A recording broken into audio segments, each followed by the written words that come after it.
जय माता दी। कैसे हैं आप लोग? माता रानी की कृपा सदा आप लोगों को बनी रहे। सावन के महीने में पड़ने वाली पूर्णिमा जो अपने आप में बहुत ख़ास होती है। तो सावन के महीने में भगवान शिव की पूजा का विशेष महत्व होता है। इस दौरान व्रत, स्नान और दान करने से पुण्य फलों की प्राप्ति होती है। उत्तर भारतीय राज्यों में श्रावण माह को सावन माह का कहा जाता है, जिसमें भगवान शिव और माता देवी पार्वती की पूजा की जाती है।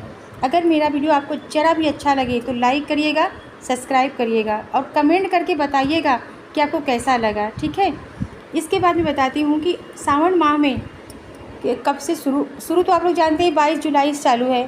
सावन का महीना 19 अगस्त तक रहेगा। 19 अगस्त 2024 को ही सावन पूर्णिमा का व्रत रखा जाएगा। आइए जानते हैं कि सावन पूर्णिमा को क्यों इतना महत्वपूर्ण मानी जाती है और इससे कौन से कार्य करने चाहिए।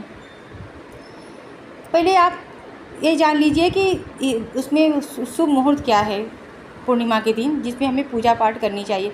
हिंदू पंचांग के अनुसार सावन पूर्णिमा यानी 19 अगस्त के दिन अभिजीत मुहूर्त दोपहर 12:04 से 12:55 तक रहेगा। वहीं स्नान दान के लिए ब्रह्म मुहूर्त प्रातःकाल 4:32 से 5:20 तक रहेगा। इस बीच में आप लोग अगर स्नान दान ध्यान करते हैं तो इसका महत्वपूर्ण मतलब इसका फल और चौगुना बढ़ जाता है। तो इस तरह से आप शुभ मुहूर्त में करें। और सावन पूर्णिमा पूर्वजों की आत्मा की शांति के लिए भी महत्वपूर्ण मानी जाती है। इस दिन पितरों का तर्पण भी किया जाता है और सुख शांति और सुख समृद्धि बनी रहती है। ऐसा करने से पितरों का आशीर्वाद मिलता है। इससे भविष्य में होने वाली अशुभ घटनाओं से मुक्ति मिलती है। सावन पूर्णिमा के व्रत का पारण देवी लक्ष्मी की पूजा के कारण किया जाता है। सावन पूर्णिमा के व्रत का पारण देवी लक्ष्मी की पूजा के साथ किया जाता है।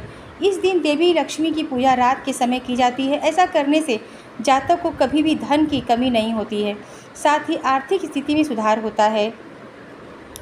सावन माह में सावन पूर्णिमा के दिन प्रातःकाल उठकर किसी पवित्र नदी में स्नान करना चाहिए। अगर नदी में स्नान आप नहीं कर पा रहे हैं तो घर के बाल्टी में ही गंगा जल डालकर आप स्नान कर सकते हैं। आपको वही फल प्रदान होगा जो आप नदी में नहाएंगे या सरोवर में गंगा जी में स्नान करेंगे।